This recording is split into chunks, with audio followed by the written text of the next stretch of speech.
Hold your breath. Marami pang kakabog sa banga.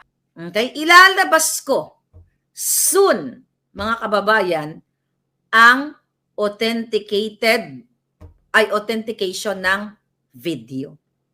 You, AFP, PNP na matitino, pag inilabas ko ang bonggang-bonggang authentication, sana ipangako nyo sa inyong mga anak, mga kapu-apuhan, ba yung gagawin nila? Of course, yan ay labag sa batas dahil ang witness, katulad ni Cathy Binag, na malinaw sa kanyang isipan na sinasabi niya na si Marcos Jr. at ang kanyang ex-partner ay sumisinghot ng pulburon na minsan dito ay dumudugo, hindi nila namamalayan, may mga naiiwang residue. At yun ay kitang-kita ninyo nung araw ng kagitingan, merong residue dito, may pulbos, may pulburon si Marcos Jr. Kaya siya dapat ang ma-impeach. Hindi si Inday Sara kasi hindi naman siya nagpupulburon. Mamaya pag-uusapan natin kung bakit kailangan matanggal si Marcos Jr. Kung bakit siya kailangang arestuhin. Dapat arestuhin na siya ngayon. Arestuhin nyo na siya. Dahil siya ay lumabag sa batas. Ano ang paglabag sa batas? Forget about, hindi natin iset aside muna natin ang smuggling, kidnapping, pagnanakaw. Pero yung malinaw na ebidensya dito, kahit sa korte, magsa-stand yan. Yung picture na yan, you know what? Kayang i-forensic yan ng tunay na forensic expert na nag-forensic ng video ko. Yan ang kaabang-abang. Di ba sinabi ko sa inyo, authenticated ang video na yan na nagpupulburon si Marcos Jr. Okay? Hindi lang isang eksperto, kundi marami pa. But sa akin, sa part ko, 2 forensic experts. And sooner, yan ang kakabog sa banga. Hold your breath. Marami pang kakabog sa banga. And I hope kapag kumabog na to lahat sa banga, siguro tatapang na kayo at maninindigan na kayo. But balikan natin yung gagawin nilang pagtatanim, pagbabribe dito sa fake witness laban kay Inday Sara. Kahit na ito ay pwede dapat nakasuhan itong fake witness nila pala ng mga bangag. Di ba? Kapag nagsisinungaling ka, perjury. Katulad ng ginawa nila kay Agent Morales. Okay? Hindi nagsinungaling si Morales, kundi what? Ginamitan ng puwersa ng mga bangag na i-convict si Morales. Kaya nag-aapila ngayon si Agent Morales. Okay? Now, ano ang dapat kalagyan nitong fake witness na ito? Kapag nawala na si bangag at ang lahat ng mga bangag, dapat managot siya. Hindi pa naman siya lumalabas. Ngayon, for sure, nanood mo to. Diba? Kung ako sa'yo, huwag ka magpapasindak. Itaya mo ang buhay mo laban sa iyong prinsipyo. Huwag ka magpapabayad kasi hindi ka rin naman bubuhayin ng mga yan. Okay? Hindi ka bubuhayin ng mga yan. Ikaw, teacher ka ba? Sino ka ba? Sino ba ang babayaran nila dyan sa Department of Education? Para tumayo, magpa-interview sa media. Kasi gusto nilang, ipakalat sa, kasi yung mainstream media kakampi nila. Hindi nga inuulat yung pulboronic activity ni Marcos Jr., di ba? Kitang-kita na ng media dito na mayroong pulbos dito na ipinagbabawal na pulbos ni isa walang nag-react o nag-ulat na media, ang SMNI lang at tayo sa social media. Siguro kung si Pangulong Duterte ang may ganyan na nakitang pulborek, ay baka international kinontak na lahat-lahat. Di ba? Nakipagsabuatan na sila sa international media. Pati sa ICC. Di ba? Kung si Pangulong Duterte yon, talagang parang parang lahat kasabwat na. Pero dahil kasabwat ni Bangag Jr. ang mga jutang ginimes na mga media, kaya ni isa walang nag-ulat dito sa pulburon na ito. Pero kahit hindi nyo iulat, okay, ilalabas ko soon, mga kababayan, ang authentication ng video. At doon magbabakbakan tayo. Kaya nga, di ba? Bakit? Takot ang DILG, ang DND. Di ba? Di ba anong petsa na? July 21 yung aming event. July 21 ko inilabas. Anong petsa na?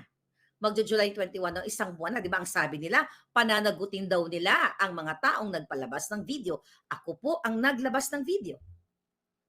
Takot sila magkaso tungkol doon. Takot ang gobyerno ng Pilipinas na magkaso kay Maharlika patungkol doon sa video na ipinalabas ko. Kasi takot silang magbabakbakan kami sa Korte ng Amerika. Why? Alam niyo ba, mga kababayan, kapag inirelease ko sa inyo ang authentication, ngayon 50-50 pa kayo, akala nyo ini-etchos ko lang kayo, di ba?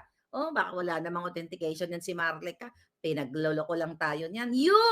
AFP, PNP na matitino, pag inilabas ko ang bonggang-bonggang authentication, sana ipangako nyo sa inyong mga anak, mga kapu-apuhan, na maninindigan kayo. Dahil itong authentication na ito, itong eksperto na ito ay willing siyang mag-stand sa korte to prove that the video is indeed real. Walang edit, walang AI.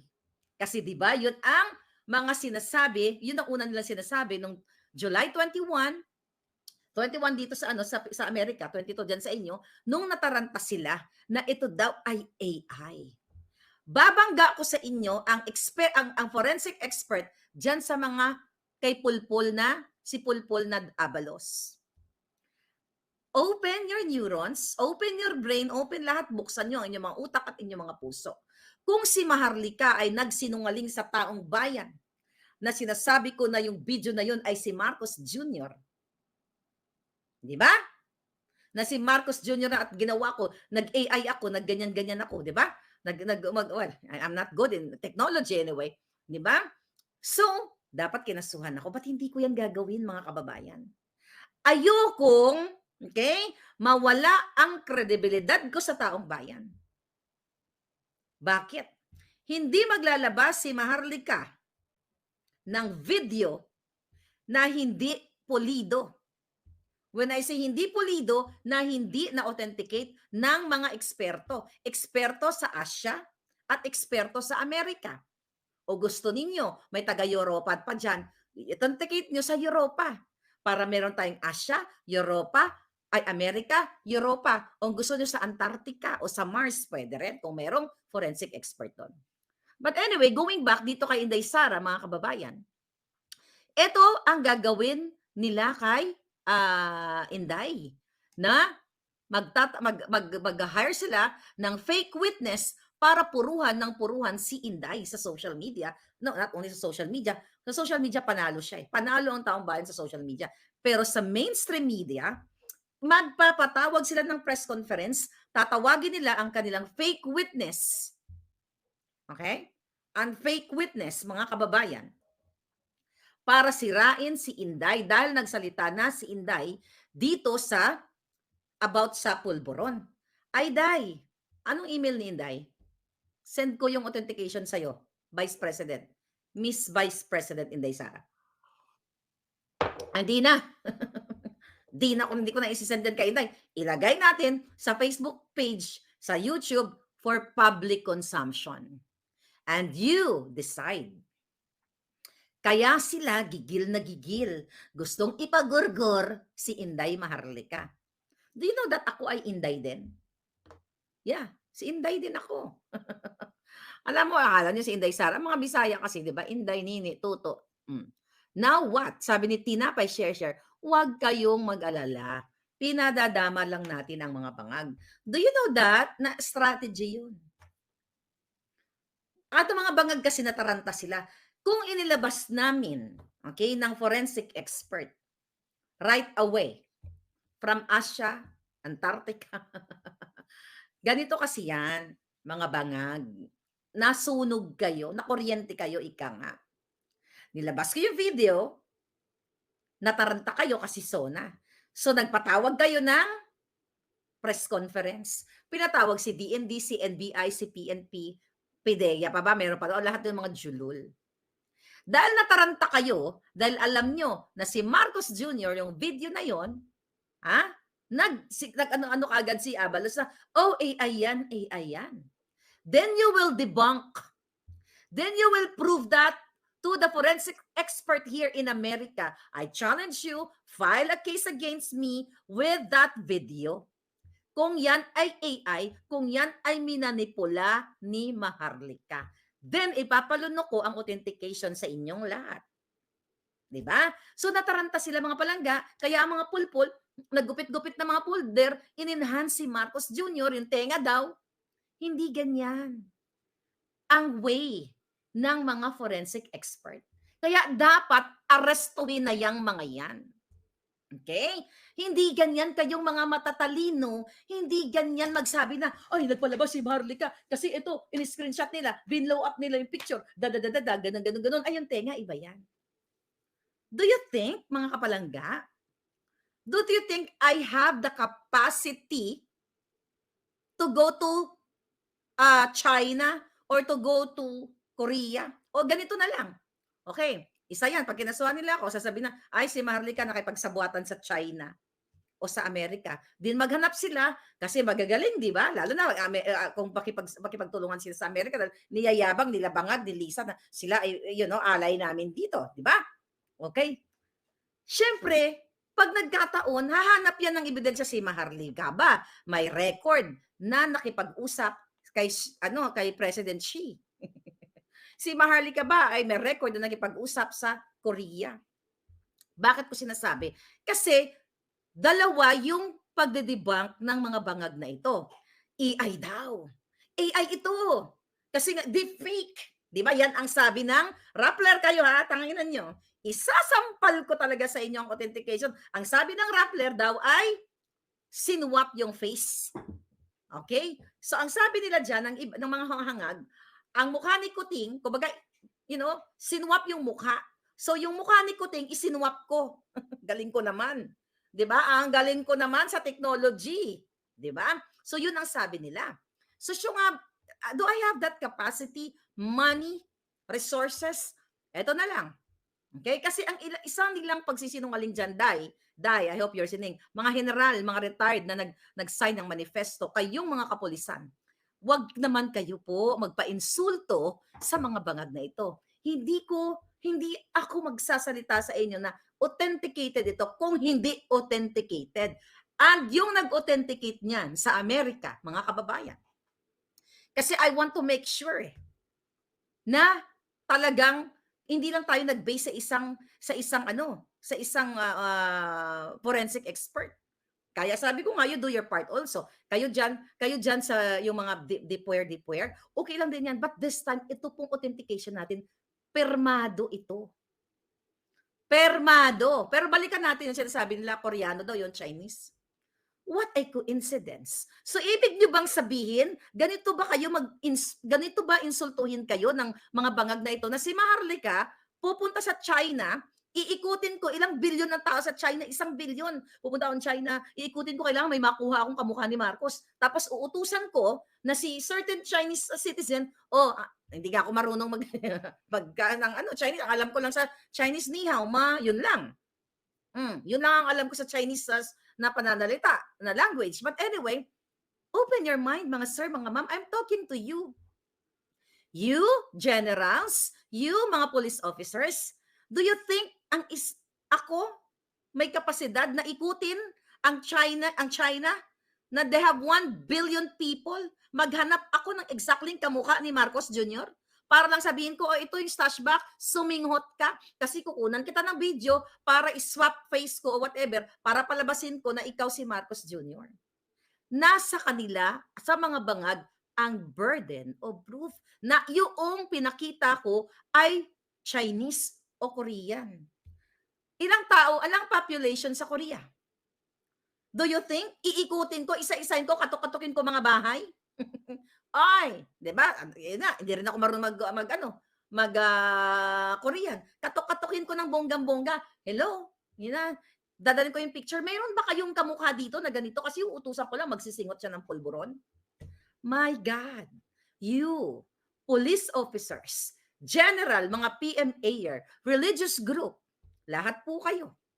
Ako ngayon. Hindi ako sisigaw ngayon kasi maraming tulog na ngayon.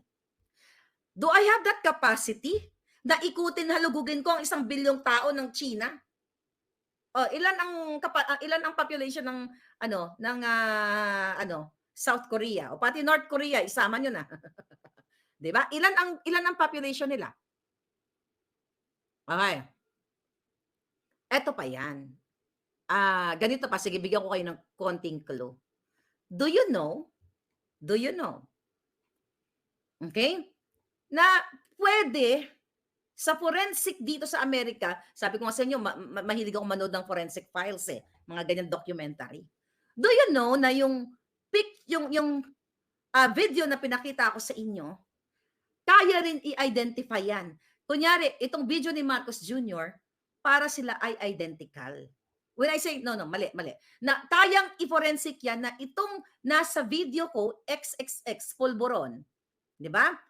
Itong nilabas ko, at itong video ni Marcos Jr., yung marami niyang video, yung sa kanyang vlog, lahat-lahat, kaya yan i-match. Kaya yan, lalo na dito sa Amerika. Sa Pilipinas, hindi. Bakit hindi? Kahit kakayanin, gugurgurin na yung forensic expert doon. Diba? Wag mo nang i-ano yan dahil si bangag yan.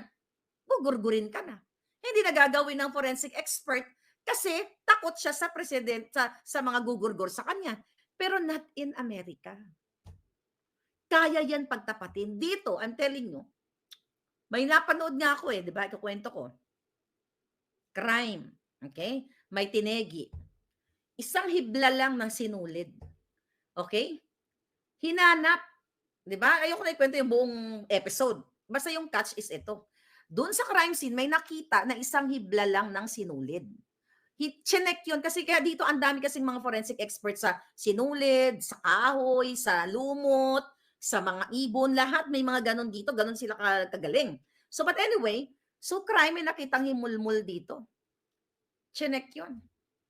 Ngayon ang sabi doon sa ano na yon, inaral kung saan yung himulmul na yon. So natuntun kung saan galing yung himulmul na yon. Kung saan galing yung sinulid yan. Alam mo kung saan?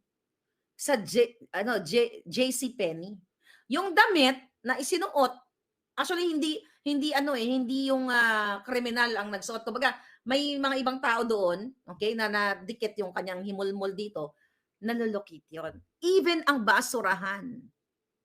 Ang basurahan, I don't know dyan sa Pilipinas, kasi wala nang, kahit magaling pa ang forensic expert yan, babayaran nila. Merong nanay na nag-suffer ng postpartum depression. So ginawa niya, tinegi niya yung mga junakis niya.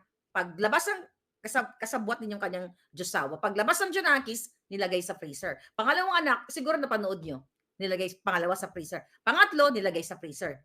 Siyempre, may mga saltik, hindi na magagawin ng normal yan. So like after, nakatira sila sa parang bulubundukin ng Amerika. So like several years, di ba? They decided to dispose that tree na bata kawawa, di ba? Masyado nakakatakot yung mga kwento. Pero anyway, pinipresent ko sa inyo yan. Kasi nangyayari yan. So ngayon, tinapon nila ng bonggang-bongga, it just so happened, kahit bundok yun, may nakadampot ng basura. Di nalaman, long story short, nalaman na mayroong tatlong bata doon na itinapon. Then, tinignan yung mga kapaligiran kung sino ang may nakamalapit na bahay, lahat tinignan. Sila yung suspect, yung nanay at ang tatay, yun sila ang pinakamalapit doon. Hindi nila akalain kasi nasa bundok sila nakatira. Paano na-solve yung crime? Paano na-solve ang crime? Di ba? Siyempre, deny to death yan sila, di ba? Dahil sa basurahan. Yung ginamit nilang trash bag, doon sa tinapon nilang trash bag, nag-match. Kasi ang mga trash bags, may mga batches yan. Even ang mga baso, even yung mga kordon, anything here in the States. Based doon sa panonood ko, lahat yan may listahan kung saan ginawa ito. Di ba, dati kinuwento ko yung carpet, himulmul ng carpet. Saan ginawa yung carpet, hanapan niya. It's the same thing here, dito sa video na ito. Okay? Kung yun ay mapupunta sa korte, mapupunta sa korte, mga palangga, kakalaboso si Bangag. But syempre, hindi yan sila magkakaso. Pero gustong-gusto ko nga, para doon ma-present at magtestimonya ang forensic expert na nag-authenticate from Asia and America and maybe, dyan sa Europa. Mapa-authenticate kayo dyan, mga palangga. Hindi naman ganun ka-expensive. Kayang-kaya. Okay? Mag-share na lang kayo para magkaroon din kayo ng authentication. Okay? Wait a minute. Pero you have to email me. Kasi ibibigay ko sa inyo yung original copy. Okay? Yung original, coming talaga doon sa cellphone ko, i-email ko sa inyo. Kasi ang nangyari dyan sa authentication na yan, yung forensic expert, may sinend siya sa akin na link, sabi niya, you have to download that video here, Di ba? So ngayon, yun na pinarward ko. Kaya sabi ko sa inyo, malakas ang loob ng lola ninyo na authenticated yan. Alright? Authenticated yan. Ngayon, kaya sabi ko, dapat nyo na silang arestuhin. Bakit kamo na dapat silang arestuhin? I think nabanggit ito ni Agent Morales. Ito, kung ito'y updated ang batas. RA 9165, Comprehensive DDD. You know what I mean? Comprehensive Pulboronic Act. Okay, of 2002. Ang pagpupulboronicoting ay pwede siyang makulong hanggang sa kamatayan. Dahil siya unang-una, mga kababayan, basahin natin ito. Ito ay unlawful acts and ano yung mga penalties. Ang importer, which is kasabwat din nila, di ba? Yung importer na pinalusot nila, nakakilala nila, tapos later on na-absuelto.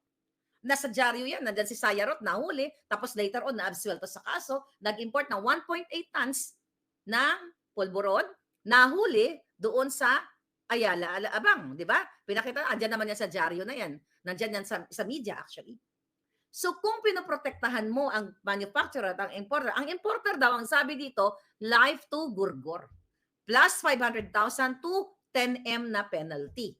Doon pa lang, kabog na sa banga kung ginagawa ng PDEA ang kanilang trabaho, kung ginagawa ng NBI ang kanilang trabaho, dahil instead na makulong, ay naabsuelto sa kaso. Okay? Yun ito ang mga kaparusahan. Financer, organizer. Oh, sino ang organizer? Sino mastermind? Di ba si Lisa Tanas? Sila? Oh, ang sabi dito, ano tawag dito? Bilanggo ang kanyang katapat, panghabang buhay, then kamatayan ng bonggang-bongga at 10 million. Okay, yung pagtitinda, administer. Okay? Huwag na natin pag-uusapan 'yon. Okay? Ito lang yung mga ito lang yung Okay? Ito lang yung parusa, mga palangga. Ito dangerous pulboronic ito. Ang sabi dito sa batas, mga kababayan, protector. Ang protector, ang cuddler, okay? Pasok lahat si Bangag Junior dito eh. Mastermind, protector, cuddler. 12 years ang kulong plus 1 day up to 20 years plus 100,000 to 500,000 fine. Okay? Protector and cuddler. Kaso mga kababayan, ay gumagamit siya. Sumisingot siya at nahuli siya dito. Naandyan, kapupos ko lang sa Boljakan, di ba? Possession of pulboron. Ito, ang sabi dito, possession, ibang posisyon yan. Ang ano ba sa Tagalog yun? Yung mahulihan ka, okay? Na nagmamay-ari ka o may karay-karay ka na pulboronic, di ba? Mga kababayan, eto, life imprisonment hanggang sa gurgur. Nabanggit na nga to. 500,000 to 10 million ang parusa.